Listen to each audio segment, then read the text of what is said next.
Bueno, en la clase de hoy vamos a hablar sobre respuesta inmune adquirida, pero antes que nada vamos a recordar qué es nuestro sistema inmune y cómo funciona. Nuestro sistema inmunológico es un sistema natural de defensa que nos protege frente al desarrollo de enfermedades infecciosas. Para lograrlo, nuestro sistema inmunológico integra mecanismos de la inmunidad innata y adaptativa. Ya hemos visto que la respuesta inmune innata tiene la característica de ser rápida, no requiere disposición previa al patógeno y es inespecífica. Por el contrario, la respuesta inmune adquirida sí requiere de una exposición previa al patógeno para activarse, es altamente específica y además genera memoria inmunológica, que también hemos visto que es la base de la efectividad en el empleo de vacunas. Bien, los protagonistas de la respuesta inmune adaptativa son los linfocitos B y los linfocitos T. Los linfocitos T van a mediar la inmunidad celular, ¿sí? Tanto los CD4 como los CD8, mientras que los linfocitos B van a diferenciarse a células plasmáticas productoras de anticuerpos y van a mediar la inmunidad humoral. Bueno, entonces, ¿qué es lo que las células de nuestro sistema inmune reconoce en los microorganismos para poder activarse? Bueno, lo que reconocen las células de nuestro sistema inmune son antígenos, ¿sí? Los antígenos son estructuras que forman parte de microorganismos, pero también pueden formar parte de agentes infecciosos grandes como gusanos parásitos, de alimentos, de sustancias inhaladas, de órganos o tejidos trasplantados, o incluso los antígenos pueden ser componentes de nuestro propio cuerpo. Entonces, es muy importante que sepamos diferenciar entre lo que es un antígeno de lo que es un inmunógeno. Un inmunógeno es una sustancia capaz de inducir una respuesta inmune. Los antígenos de nuestro cuerpo no deberían funcionar como inmunógenos, ¿sí? Nuestro cuerpo, nuestro sistema inmunológico ha desarrollado la habilidad de poder diferenciar entre lo propio y lo ajeno. Si los antígenos de nuestro cuerpo funcionaran como inmunógenos, nosotros desarrollaríamos enfermedades autoinmunes. También es importante tener en cuenta que los antígenos pueden tener características químicas de proteínas, hidratos de carbono, lípidos o ácidos nucleicos, y que las proteínas son las más inmunógenas, y le siguen en orden los hidratos de carbono, los lípidos y los ácidos nucleicos. Los linfocitos B, importantes protagonistas de la respuesta inmune adquirida, pueden ser activados por antígenos timodependientes o timoindependientes. La respuesta timodependiente requiere de la cooperación de linfocitos T colaboradores o CD4. Esta interacción o cooperación dará por resultado la diferenciación y proliferación de linfocitos B que han detectado antígenos de naturaleza proteica, los cuales, según acabamos de ver, por ser excelentes inmunógenos, generarán memoria inmunológica. Los anticuerpos que se producen en este caso son primeramente de tipo IgM, pero luego cambian de isotipo, bien sea IgG, IgA o IgE, dependiendo del estímulo adecuado. Por el contrario, en el caso de los antígenos timoindependientes, la producción de anticuerpos a cargo de los linfocitos B es independiente de su cooperación con linfocitos T colaboradores. Los antígenos de este tipo inducen principalmente anticuerpos del isotipo IgM, que son de baja afinidad y no generan memoria inmunológica. Estos antígenos son de naturaleza polisacarídica, como los polisacáridos de la cápsula bacteriana del neumococo.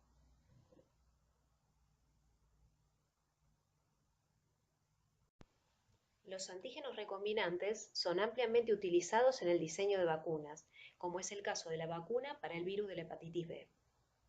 Estos antígenos se preparan a partir de una secuencia de ADN que codifica para una proteína antigénica de interés. Esta secuencia se inserta en un plásmido que se usa como vector y se introduce dentro de una bacteria, una levadura o células eucariotas. El cultivo masivo de estas células permite producir la proteína de interés en grandes cantidades. Bueno, y ahora vamos a empezar a hablar sobre qué son los anticuerpos. Los anticuerpos son moléculas de reconocimiento específicas para el antígeno. Son de naturaleza glucoproteica y podemos encontrarlos tanto en circulación sanguínea como en secreciones biológicas. Son producidos por las células plasmáticas, que son células que se han diferenciado a partir de linfocitos B frente a un estímulo antigénico. Son indispensables para la vida porque neutralizan toxinas y eliminan patógenos, pero también sirven como herramienta en el diagnóstico de enfermedades y como tratamiento médico. En los seres humanos existen 5 clases o isotipos diferentes de anticuerpos: IgG, IgA, IgM, IgD e IgE. Y la diferencia entre estos isotipos está en su cadena pesada. Más adelante vamos a ver cómo es la estructura de los anticuerpos. Los anticuerpos naturales son anticuerpos que están presentes en el suero de una persona sin contacto previo con el antígeno. Los más conocidos son los anticuerpos del sistema sanguíneo ABO. La mayor parte de ellos son de tipo IgM, es decir, por su tamaño no pueden atravesar la placenta, y se generan en respuesta a sustancias de origen bacteriano o vegetal que tienen una composición química semejante a los antígenos de grupo. En la figura se muestra la relación de anticuerpos con los días de su aparición en una respuesta inmune primaria y secundaria contra un antígeno timo-dependiente. Recordemos que este tipo de antígenos son antígenos de naturaleza proteica. Bien, durante un primer contacto con el antígeno, el anticuerpo que se forma es de tipo IgM. Aparece en circulación a partir del tercer día del estímulo y llega a su concentración máxima aproximadamente luego de 15 días. La respuesta inmune primaria se caracteriza por ser lenta y la cantidad de anticuerpos producidos es baja en relación a la que se genera la respuesta inmune secundaria. La respuesta inmune secundaria de anticuerpos se caracteriza, por el contrario, por ser muy rápida y el isotipo de anticuerpo que predomina es el IgG, que además posee mayor afinidad por el antígeno que la IgM. El fundamento del empleo de vacunas se basa en la inducción de una respuesta inmune primaria, no solo de anticuerpos, sino también de linfocitos T, CD4 y CD8, que genere o induzca memoria inmunológica y por lo tanto sea capaz de reaccionar en forma rápida frente a un segundo contacto con el antígeno, de manera de poder eliminar eficazmente el agente infeccioso. Bueno, hace un rato les comentaba que íbamos a ver en más detalle la estructura química de los anticuerpos. Como se observa en la figura, los anticuerpos consisten de dos brazos FAB. El AB es por Fragment Antigen Binding, que están relacionados con la unión al antígeno. Contienen regiones de secuencia que varían de un anticuerpo a otro, confiriéndoles, por lo tanto, especificidad de unión. La porción FC, por fragmento cristalizable, tiene a su cargo funciones efectoras como son la activación del complemento o la unión al receptor celular. Entonces, la molécula de anticuerpo presenta 4 cadenas, 2 cadenas pesadas idénticas que comprenden los fragmentos FAB y FC, y 2 cadenas ligeras idénticas asociadas solo con los brazos FAB. Las cadenas pesadas se unen entre sí y también a las cadenas ligeras mediante puentes disulfuro y uniones no covalentes. Bueno, hace un ratito les mencionaba que existen diferentes tipos de isotipos de anticuerpos, ¿sí? Cada uno de ellos tiene una función biológica diferente.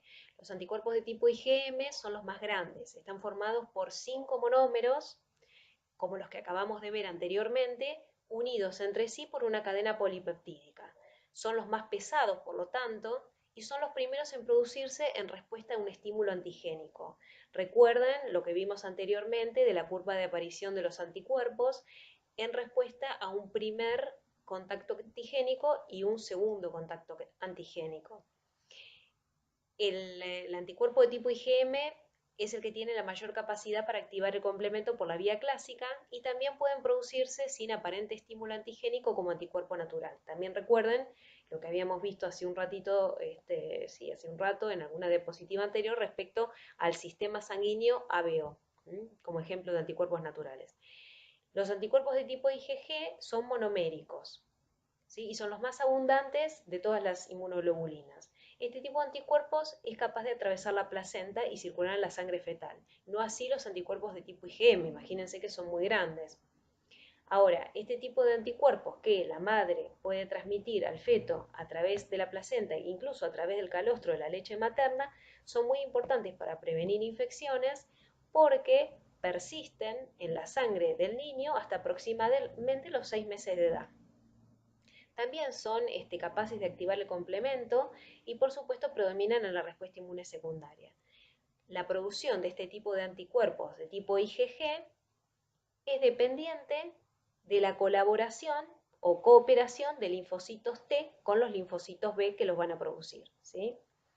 Son anticuerpos de tipo proteico, son antígenos, perdón, de tipo proteico los que van a estimular la producción de anticuerpos de tipo IgG. Son antígenos de tipo timo-dependientes los que inducen la producción de este tipo de anticuerpo IgG. También, digamos, tienen funciones como favorecer la fagocitosis a través de la opsonización del microorganismo, el antígeno, y también interaccionar con receptores en la superficie celular para la función Fc. Los anticuerpos de tipo IgA circulan en sangre en su mayoría como monómeros. También son muy abundantes en las secreciones biológicas y se encuentran en forma de dímeros unidos por la cadena polipeptídica. Contienen un componente secretor que le confiere resistencia a la degradación por las enzimas digestivas y se une de manera inespecífica a patógenos intestinales y virus. Los anticuerpos de tipo IgE son monoméricos y en condiciones normales se encuentran en concentración muy baja en circulación sanguínea. Sus niveles aumentan, eso sí, en alergias y ciertas parasitosis. En esta diapositiva tenemos un cuadro que resume las principales características de cada una de los isotipos de los distintos anticuerpos y también se muestra su estructura. Bueno, dijimos que los anticuerpos tienen dos porciones, una porción FAB, que es la porción variable, y es la que se va a unir específicamente a un epítope antigénico, y otra porción que es la porción FC. Esta porción es idéntica para todos los anticuerpos de la misma clase y tiene la habilidad de activar la vía clásica del complemento y también estimular a las células fagocíticas. ¿Cómo es que ocurre esto? Bueno, en la membrana de los fagocitos o células fagocíticas existen unos receptores para la porción Fc de los anticuerpos. Cuando se genera esta unión entre el receptor Fc en la membrana del fagocito y la porción Fc del anticuerpo que se haya unido al microorganismo, los fagocitos se activan y se estimula la fagocitosis.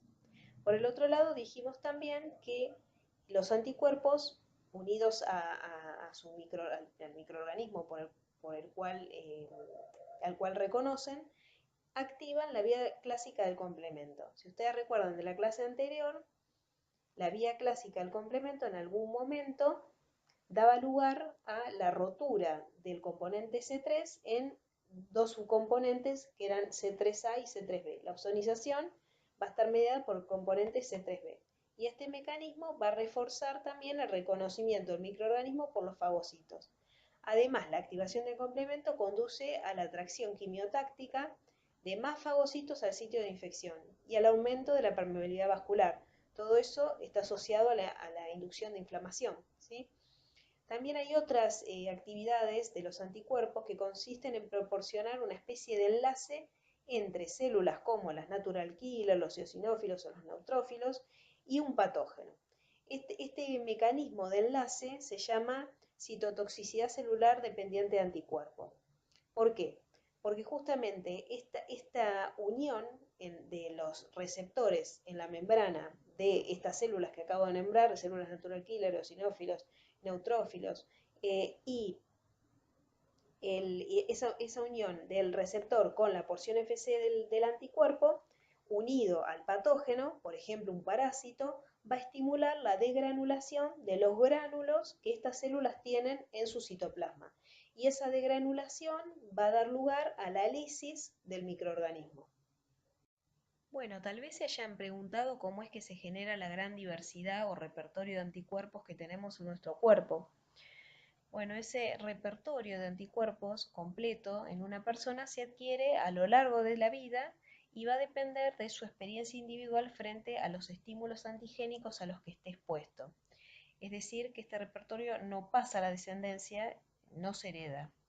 Lo que sí se hereda es un número pequeño de genes que codifican para los isotipos, subisotipos y alotipos de los anticuerpos, así como unos cuantos genes de los segmentos B de J que forman el sitio activo de los anticuerpos. Es decir, que la porción variable de las cadenas ligeras y pesadas es codificada por los segmentos B, B, J. El número de genes que codifican para estos segmentos, entonces es reducido, pero mediante un proceso de recombinación somática que ocurre durante la maduración de los linfocitos B y de manera independiente del antígeno, se logra la gran diversidad de anticuerpos, que da origen a más de 10 a la 15 anticuerpos diferentes. Bueno, ahora vamos a comenzar a hablar un poco de cómo es el procesamiento antigénico y cómo es la activación de la respuesta inmune adquirida. Podríamos preguntarnos, ¿qué requiere el sistema inmune para lograr que un patógeno no pueda causar una infección seria por segunda vez?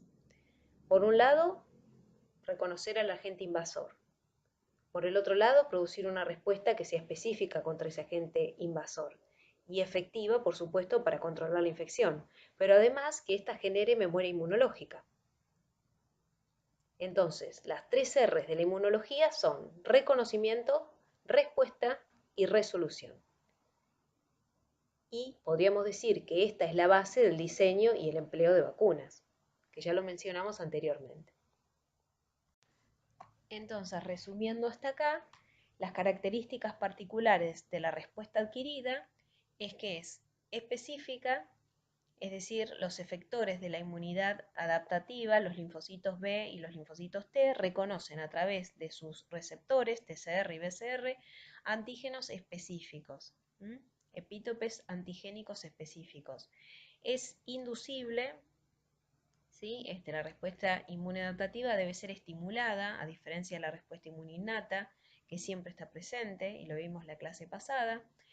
La inmunidad adaptativa es transferible, ¿sí? Los efectores de la inmunidad pueden pasar de un individuo a otro y cumplir su función. Por ejemplo, pensemos en los anticuerpos que le transfiere la mamá al recién nacido en el calostro de la leche materna. Y, muy importante, tiene memoria, es decir, el sistema inmune recuerda su primer contacto con el antígeno y responde con mayor rapidez e intensidad ante un segundo encuentro. Bueno, en la clase anterior vimos que los fagocitos reconocen patrones moleculares asociados a patógenos a través de sus receptores de reconocimiento de patrones. Esta unión induce la endocitosis o fagocitosis del microorganismo y da lugar al origen del procesamiento antigénico. ¿A qué nos referimos cuando hablamos de procesamiento? A través del procesamiento de esos antígenos, la célula fagocítica, que también es presentadora de antígenos, lo que va a lograr es degradar ese microorganismo en pequeños componentes, en pequeños péptidos que sean capaces de insertarse en la hendidura que tienen las moléculas del complejo mayor de histocompatibilidad de tipo 1 y tipo 2. Estas moléculas del complejo mayor de histocompatibilidad son glucoproteínas y tienen la función de presentar, es decir, de mostrar antígenos sobre su membrana citoplasmática a los linfocitos T, tanto los CD4 como los CD8. Entonces, existen dos vías de procesamiento antigénico que son la vía citosólica y la vía endocítica. La vía citosólica culmina con la presentación antigénica en el contexto del complejo mayor de histocompatibilidad de tipo 1 a los linfocitos T citotóxicos o CD8 positivos. Y la vía de procesamiento endocítica culmina con la presentación antigénica en el contexto del complejo mayor de histocompatibilidad de tipo 2 a los linfocitos T CD4 helper o colaboradores. Bien, entonces es importante que quede claro que los linfocitos T no son capaces de reconocer los antígenos intactos. Sí o sí necesitan que las células presentadoras de antígenos expongan esos péptidos en el contexto del complejo mayor de histocompatibilidad para poder reconocerlos a través de su TCR, ¿sí? O receptor de célula T. Esta es la gran diferencia que tienen con respecto a los linfocitos B, que pueden reconocer los antígenos de forma nativa a través de su BCR o receptor de célula B.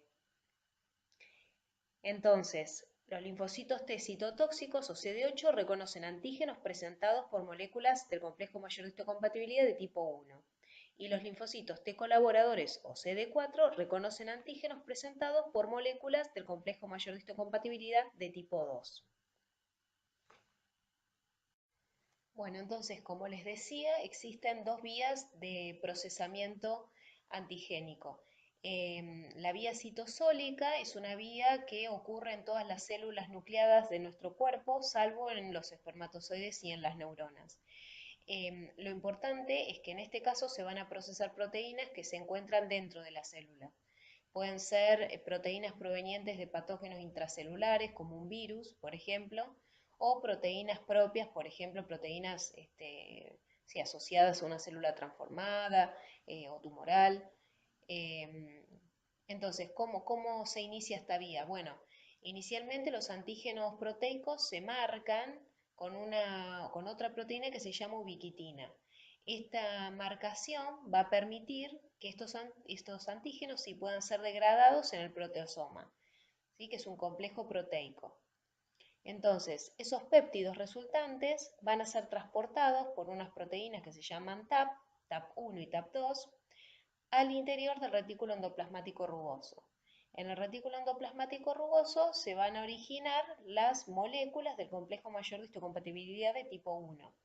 ¿Sí? Se originan en los ribosomas que están adosados al retículo y dentro del retículo van a glucosilarse.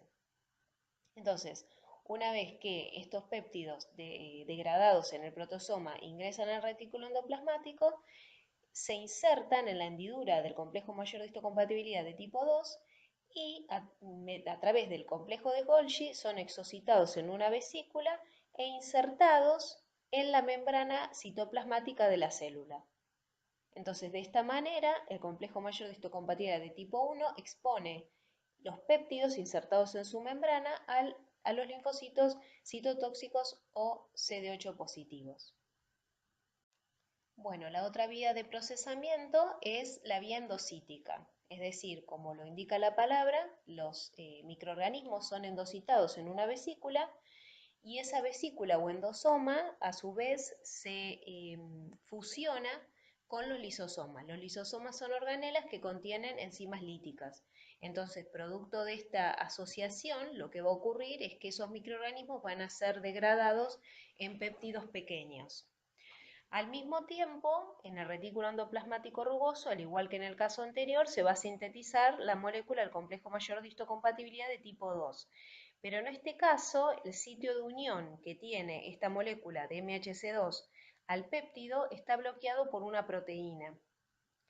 Entonces, el complejo mayor de histocompatibilidad es secretado vía el complejo de Golgi en una vesícula y recién cuando esta vesícula que contiene el complejo mayor de histocompatibilidad de tipo 2 se fusiona con el lisosoma, recién en ese momento se degrada esta proteína que bloquea el sitio de unión y queda libre para que pueda insertarse el péptido proveniente del microorganismo que fue lisado en el lisosoma. ¿Sí? Entonces se carga el péptido en el complejo mayor de histocompatibilidad de tipo 2 y este es transportado a la membrana citoplasmática de la célula, presentadora de antígeno, que ahora va a exponer ese péptido a los linfocitos T, CD4 o helper.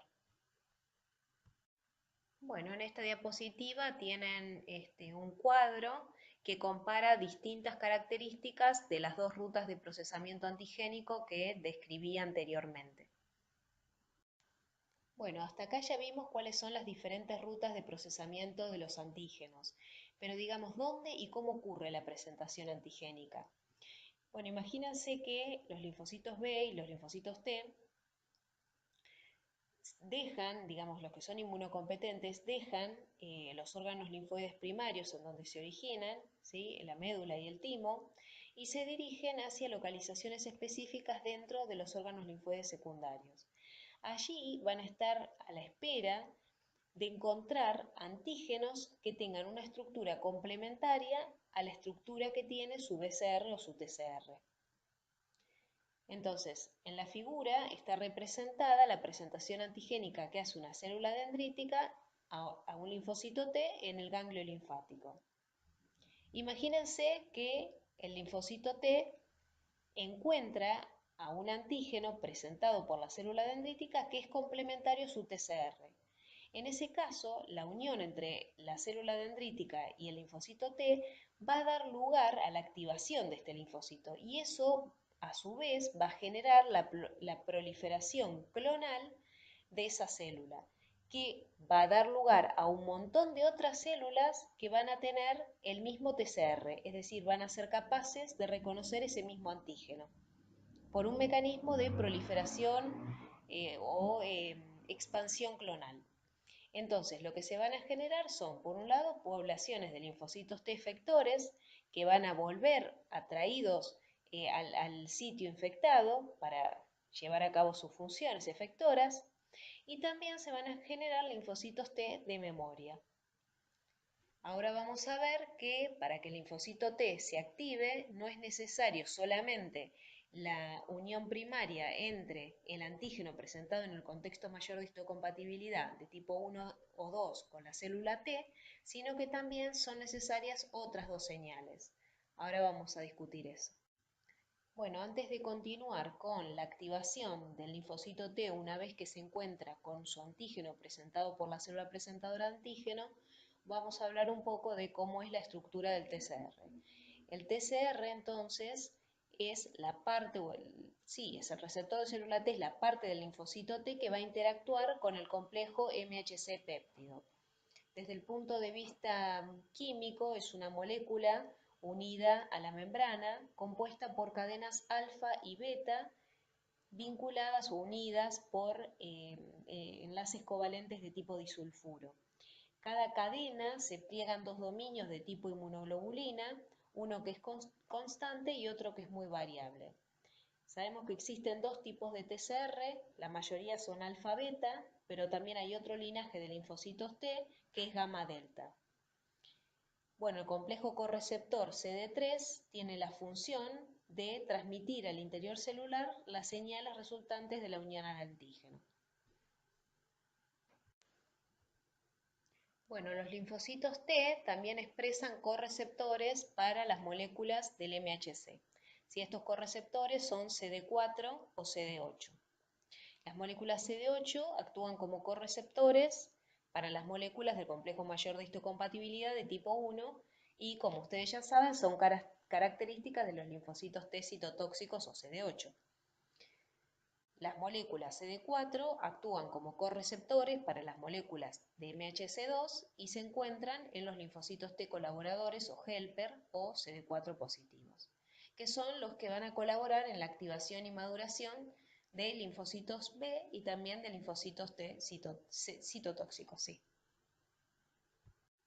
Bueno, como les decía, para que el linfocito T se active, es necesaria no solo la interacción primaria entre el TCR y el antígeno presentado en el contexto del complejo mayor de histocompatibilidad por la célula dendrítica, sino que también es necesaria una segunda señal que está dada por la presencia de moléculas coestimulatorias como CD80 y CD86, que son de la familia B7, sobre la superficie o la membrana de la célula presentadora de antígeno.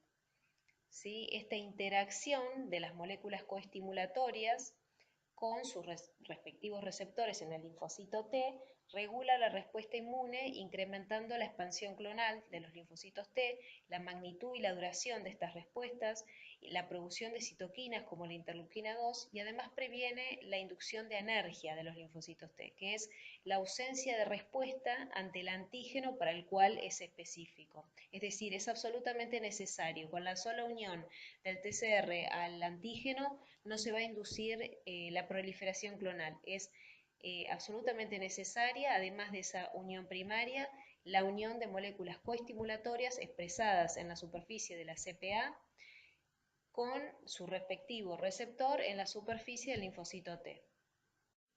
Bueno, y la tercera señal que va a mediar la activación de los linfocitos T está dada por el perfil de citoquinas que secreta la célula presentadora de antígeno, lo cual a su vez va a depender del tipo de patógeno que procesó. Entonces, en función de las citoquinas que secrete al medio, Los linfocitos T CD4 se van a polarizar a distintos perfiles, ¿sí? Que esos perfiles le van a conferir funciones diferentes. Por ejemplo, si la célula dendrítica secreta grandes cantidades de interleuquina 12, va a inducir la polarización de los linfocitos TCD4 en un perfil TH1, T-helper1.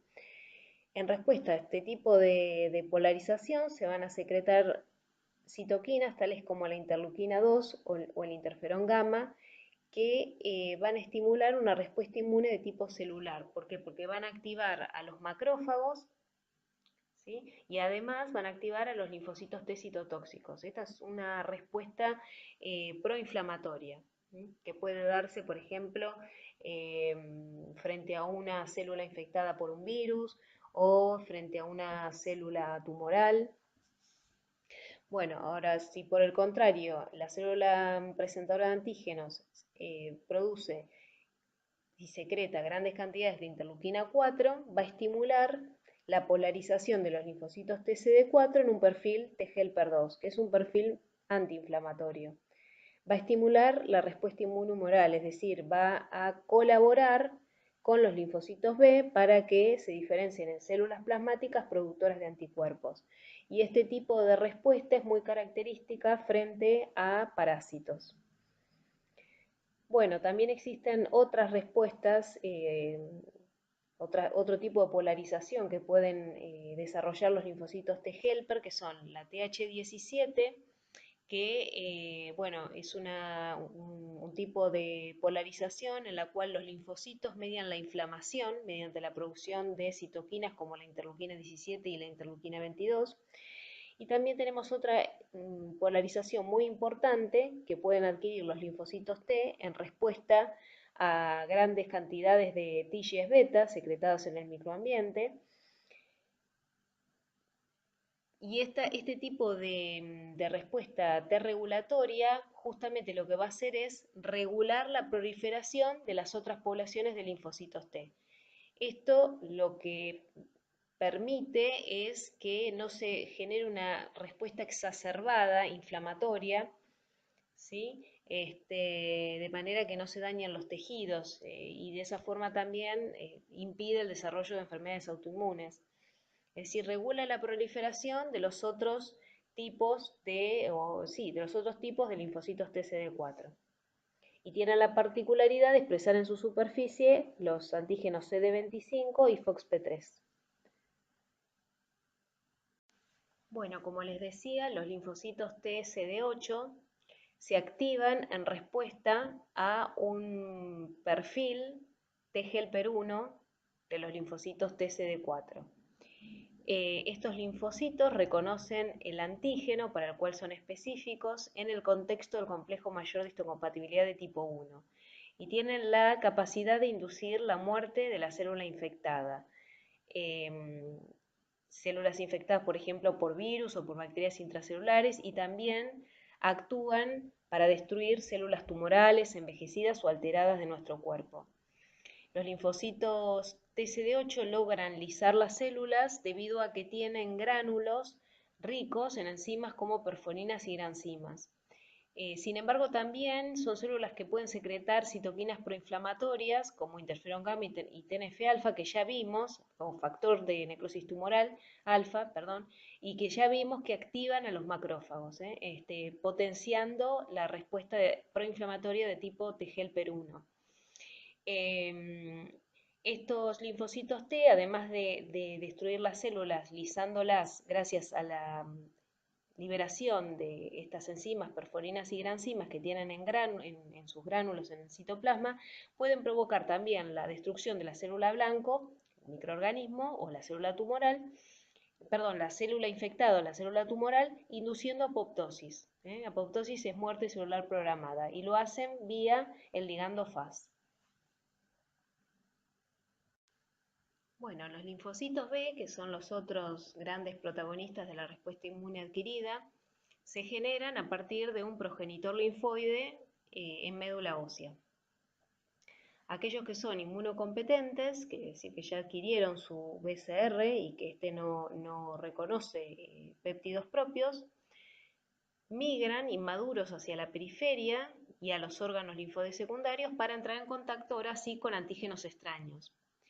Los linfocitos B terminalmente diferenciados en plasmocitos y las células B de memoria finalmente retornan a médula ósea y tejidos linfoides asociados a mucosa.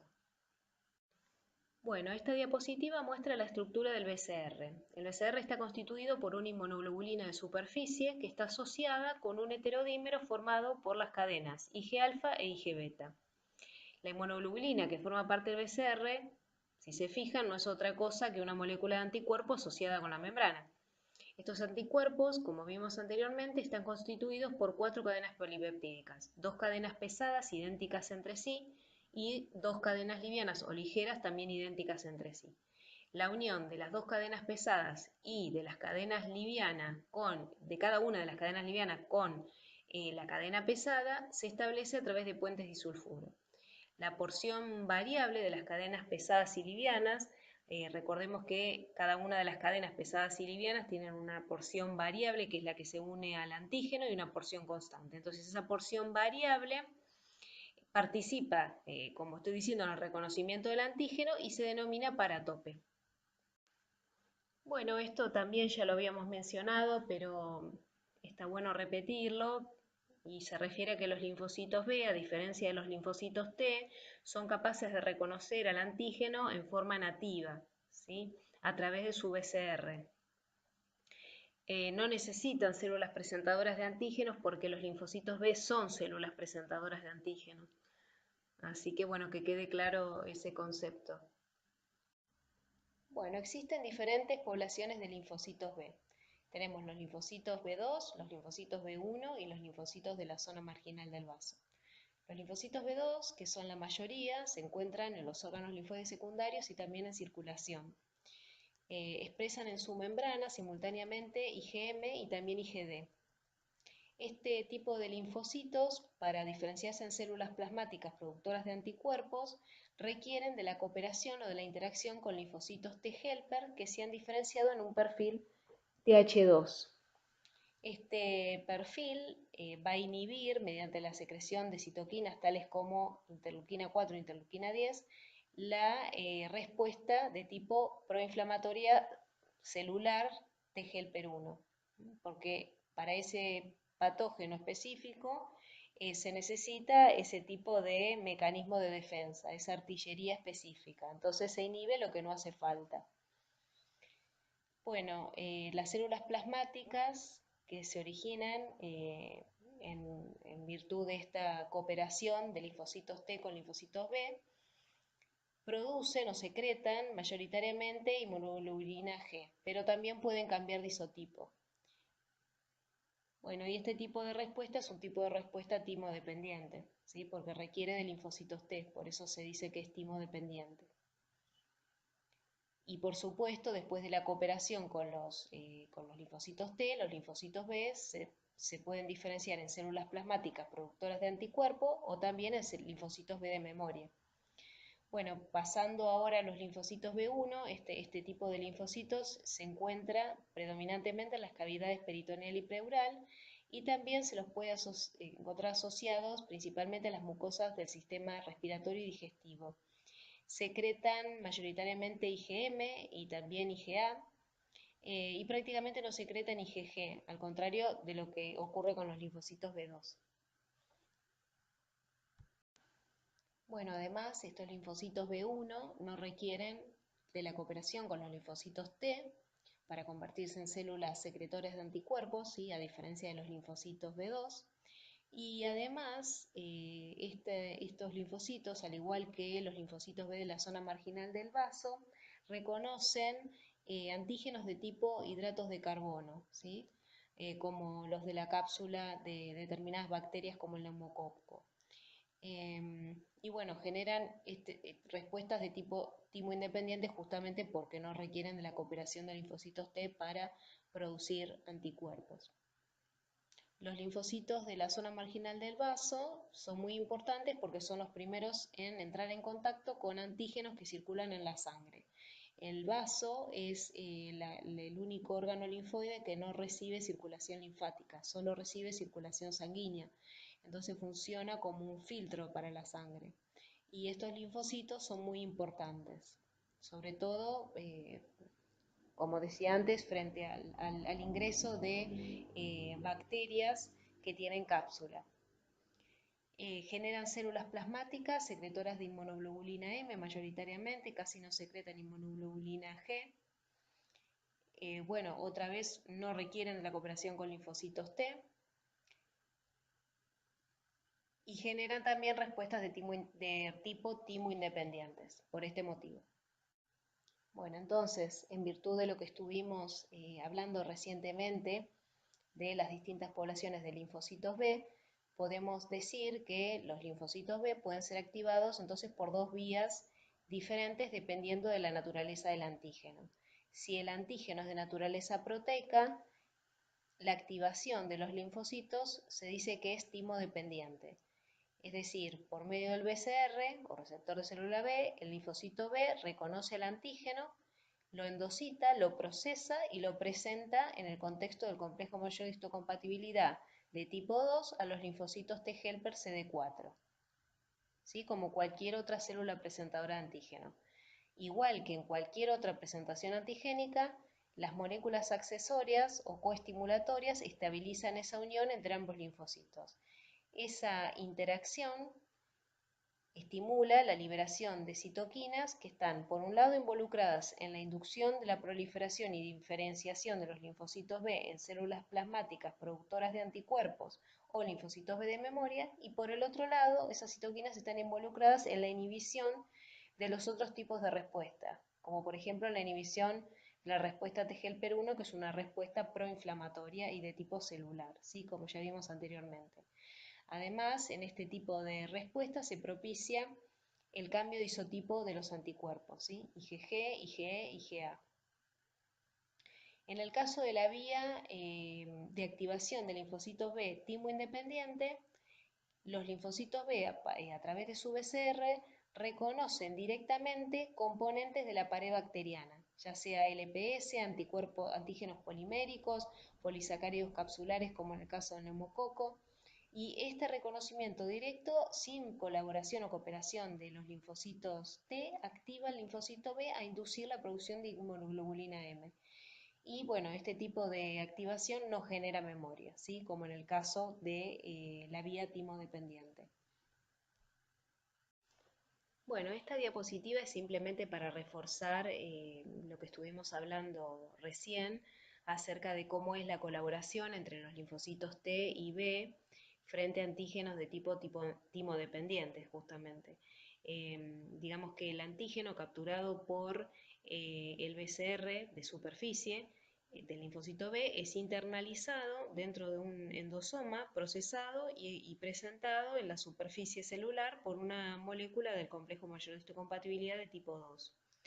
Entonces las células B y T activadas independientemente, porque el linfocito T ya está activado, porque hubo una previa presentación antigénica por una célula dendrítica madura, pueden interactuar, ¿sí? El linfocito B le presenta al linfocito T el antígeno que expone en su complejo mayor de histocompatibilidad, y esta unión primaria a su vez va a estimular o va a activar la coestimulación dependiente de CD40 ligando. Además, el linfocito T va a secretar interleuquina 4, que digamos como tercera señal también va a ser esencial para el switch o el cambio de isotipo de los anticuerpos, la expansión clonal de los linfocitos B y la diferenciación de estas células a células efectoras productoras de anticuerpos. Bueno, aquí tienen un gráfico que integra los mecanismos de la respuesta inmunohumoral y la respuesta inmune celular. Y acá también tienen un cuadro que compara distintas características de la respuesta inmune innata que vieron en la clase pasada y la respuesta inmune adaptativa que estuvimos viendo hasta ahora. Bueno, ahora vamos a empezar a hablar sobre algunos aspectos genéticos del complejo mayor de histocompatibilidad, que es lo mismo a decir antígeno leucocitario humano en el hombre. El complejo mayor de histocompatibilidad está codificado por un grupo de genes que se localiza en el brazo corto del cromosoma 6. Este grupo de genes está dividido en 3 regiones que codifican respectivamente para las moléculas del complejo mayor de histocompatibilidad de tipo 2, tipo 3 y tipo 1. El MHC1 y MHC2 codifican moléculas llamadas antígenos leucocitarios o de histocompatibilidad, ¿sí? HL1 y HLA2. Estas moléculas, como ya hemos visto anteriormente, están implicadas en la presentación antigénica y por ese motivo es que también van a estar asociadas al rechazo a trasplantes, ¿sí? Son antígenos que vienen de otra persona, son antígenos extraños para el cuerpo que lo recibe. Entonces, cuando se presenten en el contexto del complejo mayor de histocompatibilidad, median el rechazo hacia ese tejido. Y también van a estar implicadas estas moléculas en el desarrollo de ciertas enfermedades autoinmunes. Lo mismo es decir HLA1 que MHC1 y HLA2 a MHC2, es lo mismo. Entonces las moléculas de HLA1 van a participar en la presentación de antígenos y activación específica de linfocitos T CD8 positivos o citotóxicos, y las moléculas HLA2 en el hombre, que es lo mismo que decir MHC2, van a participar en la presentación de antígenos y activación de linfocitos T helper, colaboradores o CD4 positivos. En el caso del HLA3, este grupo de genes van a codificar para componentes del complemento, ¿sí? Bueno, entonces hay 3 características que definen al complejo mayor de histocompatibilidad. Una de ellas es que es poligénico. ¿Qué quiere decir esto? Bueno, ya dijimos que está codificado por un grupo de genes, ¿sí? Son varios genes los que codifican para el MHC, por eso se dice que es poligénico. También dijimos que está constituido por diferentes loci. La palabra loci es el plural de la palabra locus. Locus significa el lugar que ocupa un gen en un cromosoma. Siempre vamos a tener un alelo materno y un alelo paterno, porque están dentro de un cromosoma, cada uno de los cuales proviene de la madre y otro proviene del padre. Ustedes saben que tenemos en nuestras células somáticas 46 cromosomas o 23 pares. Las células en los óvulos y en los espermatozoides hay 23 cromosomas. ¿Para qué? Para que en el momento de la fecundación se restablezca el número de cromosomas que hay en cada una de nuestras células somáticas. Las células somáticas son las células que no son germinales, todas menos óvulos y espermatozoides. Entonces, cada uno tenemos 23 cromosomas que provienen de la mamá y 23 cromosomas que provienen del padre. Para cada par de cromosomas homólogos, en cada locus, que va a estar ocupado por un gen, un alelo va a ser materno y el otro alelo va a ser paterno. Bien, entonces como el MHC está codificado por diferentes genes que ocupan diferentes loci, se dice que es poligénico. Otra de las características que tiene el HLA es que es polimórfico. ¿Eso qué quiere decir? Quiere decir que hay diferentes alelos para cada gen en la población, es decir, en cada individuo va a haber 2 alelos, ¿sí? Uno que venga de la mamá y otro que venga del padre, pero en la población existen múltiples alelos para esos genes. Por eso se dice que es polimórfico. Y cada individuo suele tener, por ese motivo, porque es polimórfico, un HLA único y diferente. Hay excepciones, ya lo vamos a ver, pero en general suelen tener un HLA único y diferente. Estos genes que codifican para el complejo mayor de histocompatibilidad se heredan de padres a hijos de forma mendeliana autosómica simple, que es lo que les acabo de un poco lo que les acabo de decir y bueno, y luego un poco más vamos a ver después más adelante. Ambos alelos se expresan, también es la tercera característica, es que ambos alelos del gen se expresan en el fenotipo de forma codominante. A ver, ¿esto qué quiere decir? Los dos alelos se van a expresar, los dos alelos que forman parte del genotipo se van a expresar con la misma intensidad, la misma fuerza en el fenotipo.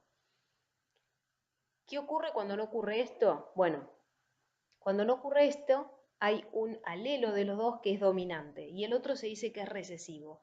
Cuando hay un alelo dominante y otro recesivo en el genotipo de una persona, el que se expresa en el fenotipo es el dominante, el recesivo no se expresa. En este caso, perdón, como es codominante, ambos alelos, el de la madre y el que viene del cromosoma materno y el que viene del cromosoma paterno, ambos alelos de ese gen se van a expresar y ver en el fenotipo. El fenotipo es lo que podemos ver. ¿Sí? Bueno. Bueno, esta diapositiva muestra una figura en donde se puede ver el esquema de la molécula de HLA1, es decir, la estructura. Bueno, estas moléculas ya vimos que se expresan, cuando hablamos del MHC1, vimos que se expresan en la superficie de todas las células nucleadas de nuestro organismo, pertenezcan o no al sistema inmune, salvo en neuronas y espermatozoides. Estructuralmente están constituidas por dos cadenas polipeptídicas, una cadena pesada alfa y una cadena ligera de beta 2 microglobulina unidas por enlaces no covalentes. La cadena pesada alfa es la que es altamente variable entre individuos y es responsable del polimorfismo antigénico de estas moléculas de histocompatibilidad. La cadena pesada tiene tres dominios, alfa 1, alfa 2 y alfa 3, una región transmembranal y un dominio intracitoplasmático. Los dominios alfa 1 y alfa 2 son los que contienen secuencias de aminoácidos variables que van a determinar la especificidad antigénica de las moléculas. La cadena beta 2 microglobulina es invariante, es decir, no es variable, no polimórfica, y el gen que la codifica está presente en el cromosoma 16. Bueno, en esta otra diapositiva se muestra la estructura de las moléculas de HLA2. Como vimos cuando hablamos de MHC2, estas moléculas también son glucoproteínas, al igual que las moléculas de HLA1, pero se encuentran en la superficie solamente de las células presentadoras de antígenos, tales como las células dendríticas, los macrófagos, los linfocitos B. Bueno, estructuralmente están formadas por dos cadenas, una cadena alfa y otra liviana, una cadena pesada alfa y otra cadena liviana beta, que están asociadas entre sí por uniones no covalentes. Este tipo de unión no covalente son uniones débiles, a diferencia de las uniones covalentes. Ambas cadenas están constituidas por dominios extracelulares, alfa 1 y alfa 2, beta 1 y beta 2, que están a su vez anclados a una porción transmembranosa y a un dominio intracitoplasmático. Los dominios alfa 1 y beta 1 son los que forman el sitio de unión al antígeno, ¿sí? O PBS por su sigla en inglés. Bueno, en esta diapositiva vamos a hablar sobre cómo es el esquema de herencia de las moléculas de HLA en el hombre y cuál es su relación con la enfermedad. Bueno, en los seres humanos, cada alelo de una HLA recibe una designación numérica. A su vez, todos los individuos heterocigotos tenemos dos haplotipos de HLA, uno que viene de origen paterno y otro de origen materno. Antes de continuar, quisiera aclarar ciertos conceptos. Primero, ¿a qué llamamos individuos heterocigotos? Estamos hablando del genotipo, ¿sí? de estas personas. Cuando decimos que son heterocigotos, estamos diciendo que el haplotipo materno difiere del haplotipo paterno. Cuando el haplotipo materno es igual al haplotipo paterno, hablamos de homocigotos. En el caso de que sean diferentes, hablamos de heterocigotos. Entonces, eso por un lado. Después, ¿a qué nos referimos cuando hablamos de un haplotipo? Un haplotipo es el conjunto de alelos que van a codificar para el HLA en cada cromosoma. ¿Sí? Es el conjunto de alelos asociado a cada uno de los cromosomas, el materno y el paterno, que van a codificar para las moléculas de HLA. ¿Sí? Cada alelo es una versión de ese gen. ¿Sí? ¿Se acuerdan que ocupaban un locus, ¿sí? Un lugar en el cromosoma? Entonces, cada gen tiene dos alelos, uno que viene de la madre y otro que viene del padre. El conjunto de alelos que codifican para el HLA en cada uno de los cromosomas se llama haplotipo. Recuerden que el HLA dijimos que era poligénico, ¿sí? Que estaba codificado por varios grupos de genes. Entonces, el conjunto de los alelos de cada cromosoma, el materno y el paterno, que codifican para el HLA, se hace referencia al haplotipo. Bueno, si ustedes se fijan en la figura, van a ver cómo es el modo de herencia mendeliano. ¿Sí? Tienen en el ejemplo materno y paterno, está representado cada cromosoma con colores diferentes, ¿sí? Son los haplotipos de los progenitores. Y de acuerdo al modo de herencia mendeliano, solo son posibles 4 combinaciones de haplotipos en la descendencia. Ese es el esquema de herencia mendeliano. La figura que está por debajo es un ejemplo concreto de esquema de herencia mendeliana de los antígenos HLA. Las distintas combinaciones posibles. Fíjense que esos numeritos que se ven ahí se deben a lo que les decía anteriormente, que cada alelo de una HLA recibe una designación numérica, ¿sí? Bueno, entonces dijimos que la expresión de los productos del MHC en el fenotipo, ¿sí? en lo que nosotros vemos de la persona, en la superficie celular, digamos, a ver, les aclaro esto también porque para que se entienda, una cosa es el genotipo y otra cosa es el fenotipo. El genotipo es la constitución genética y el fenotipo es lo que se expresa. ¿Sí? Nosotros tenemos determinadas características físicas que hacen a nuestro fenotipo, pero esas características también pueden estar expresadas desde el punto de vista celular y no es que las vamos a ver, pero si me explico bien, es lo que se va a expresar, más allá de lo que uno tenga en el genotipo. En este caso dijimos que es codominante la expresión, entonces eso quiere decir que los dos alelos se van a expresar de la misma manera, con la misma fuerza y la misma intensidad en la membrana celular de las células de ese individuo, ¿sí?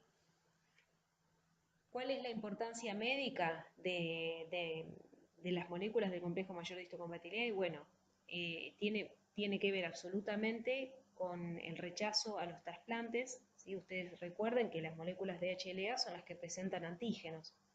Y si, como les decía anteriormente, una persona recibe un tejido trasplantado, ese tejido, las células de ese tejido son inmunógenos en el cuerpo de otra persona.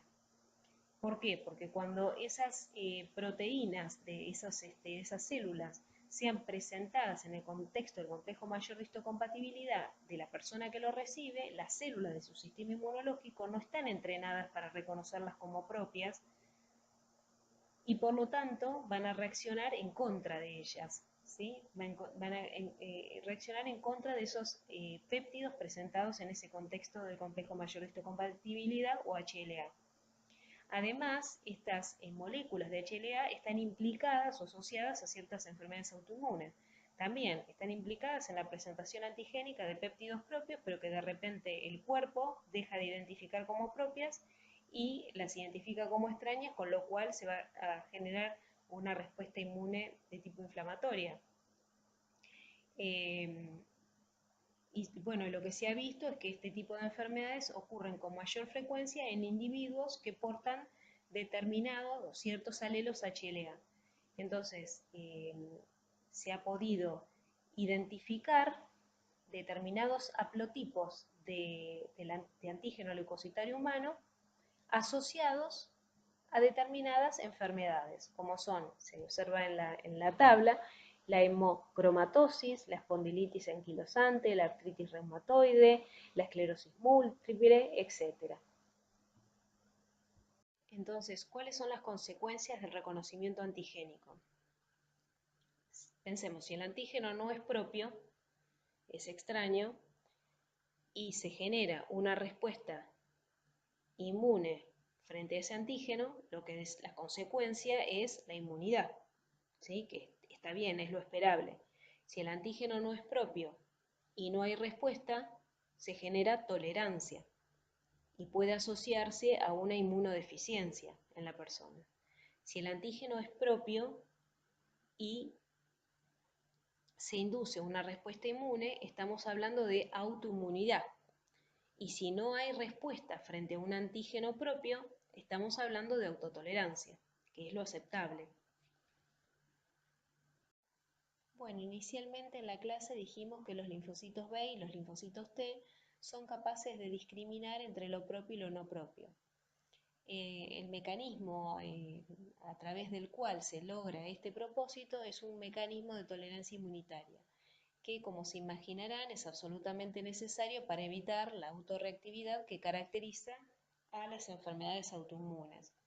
Entonces, mediante este mecanismo de tolerancia, el sistema inmunológico se asegura de eliminar las células que son autorreactivas, es decir, que eh, identifican como extrañas a las células, a las proteínas de nuestras células propias, y deja el resto del repertorio de células de linfocitos T y B sin alteración, ¿verdad? Bueno, la diferenciación inicial de los precursores de linfocitos B y T es independiente del antígeno. Es independiente hasta que los genes que codifican para los receptores de antígenos, BCR o TCR, se recombinan y se expresan en la superficie de dichas células. Luego de la expresión, en el caso particular de los linfocitos T, luego de la expresión del TCR en la zona cortical del timo, estos timocitos se vuelven dobles positivos, es decir, expresan tanto CD4 como CD8 en su superficie. Y en ese momento sufren un proceso de selección positiva a través del cual son seleccionados justamente positivamente aquellos linfocitos T que reconocen el MHC propio. Este mecanismo de selección positiva ocurre en la corteza del timo. Subsecuentemente, experimentan un proceso de selección negativa que ocurre en la médula y ocurre concomitantemente con la expresión de solo CD4 o solo CD8, o sea, se vuelven células que expresan solamente o el clúster de diferenciación CD4 o el CD8. Bien, y además este proceso de selección negativa implica que aquellos clones de linfocitos T que reconocen con, digamos, una alta afinidad los péptidos propios presentados en el contexto complejo mayor de histocompatibilidad van a ser eliminados. Bueno, lo que le contaba recién son mecanismos de tolerancia central, ¿sí? Es tolerancia que ocurre en los órganos linfoides primarios, para los linfocitos T en el timo, para los linfocitos B en la médula ósea. Pero también ocurren mecanismos de tolerancia periférica una vez que los linfocitos T y B, bueno, pero ahora vamos a hablar de los mecanismos de tolerancia periférica de los linfocitos T, dejan los órganos linfoides primarios, o sea, en este caso los linfocitos T cuando dejan el timo, como células inmunocompetentes y viajan a localizaciones específicas dentro de los órganos linfoides secundarios. Allí pueden sufrir mecanismos de tolerancia periférica y bueno, y estos incluyen la anergia clonal, que es la inactivación funcional de linfocitos T autorreactivos, inducida por antígenos periféricos que son presentados en ausencia de moléculas coestimuladoras. Acuérdense que habíamos dicho que la coestimulación es muy importante para que se active el linfocito T. Si la presentación de los antígenos se da en ausencia de moléculas coestimulatorias, ese linfocito T sufre anergia clonal y termina muriendo por apoptosis. Otro mecanismo de tolerancia periférica es la supresión y es llevado a cabo por los linfocitos T regulatorios, ya sea mediante la secreción de citoquinas o vía directa, digamos, de contacto célula-célula. Recuerden que los linfocitos T reguladores eran linfocitos que justamente controlaban la sobreestimulación de las otras respuestas de linfocitos T helper CD4.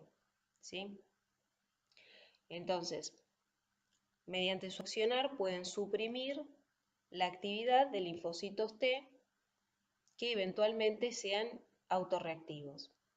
Y un tercer mecanismo es la ignorancia inmunológica, que consiste en una ausencia de respuesta inmune y se cree que estaría relacionado con determinados antígenos que están ocultos por el sistema inmune, como son los antígenos, algunos antígenos oculares y testiculares. Bueno, en el caso de los linfocitos B, estos van a sufrir en la médula ósea la recombinación de los genes que codifican para las inmunoglobulinas y van a dar lugar a los diferentes BCRs o receptores de célula B. Allí también en la médula ósea se van a generar eventos de selección dentro de la médula ósea como parte de la tolerancia central, pero sin embargo, a diferencia de lo que ocurre para los linfocitos T, estos mecanismos no están bien caracterizados, ¿sí? Pero bueno, se cree que también sufren de lesión clonal, es decir, los linfocitos B que son inmaduros y autorreactivos son eliminados por apoptosis, o pueden editar su BCR y en el caso de que ahora estos linfocitos B con diferente especificidad dejen de ser autorreactivos, pasan a la periferia.